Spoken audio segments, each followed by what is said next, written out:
If you're the leader of an organisation suffering from the crisis right now, I guess you've got your hands full with all sorts of problems. But let me give you an idea, a hint. I think you should focus on three things right now. First, your people. Secondly, your survival. And thirdly, your future. Let's start with the first of those, your people. Many of your people are feeling anxious, worried, depressed, concerned about their jobs, about their future, about their income, about their children, about catching the illness. And they need your empathy. You have to listen sympathetically, you have to communicate, you have to show you understand their problems. And they will appreciate this. And if you show this, if you invest your time now, it will be repaid back in their loyalty later. So speak to each of your people individually, on the phone, even if they're working from home, they're doing fine.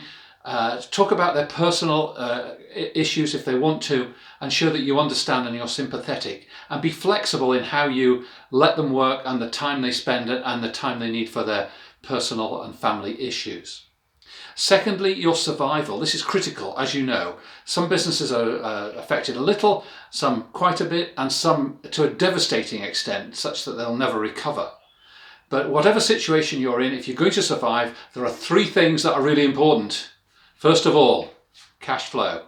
Secondly, cash flow. Thirdly, cash flow. This is so important.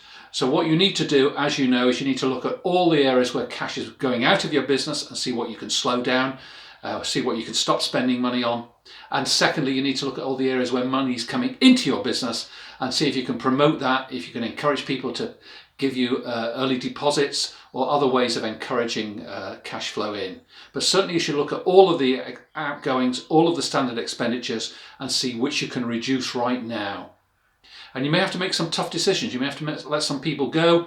And if you do, I would say it's better to cut deep and cut once rather than have lots of small cuts, because that's very demoralizing for the people that stay. Thirdly, you should consider your future. And now's not too soon to start thinking about what life's going to look like after this, as we recover. Nobody knows exactly the shape of the recovery. If we find a vaccine, it might be quite quick. If there's no vaccine, we might be in a difficult situation for many years to come. But you need to speak to your people, gather them round in a virtual meeting, in a Zoom, and talk about the future. Talk about what's really important in the business. What is our value added? What problem do we solve for customers? And what new problems will customers have in the future?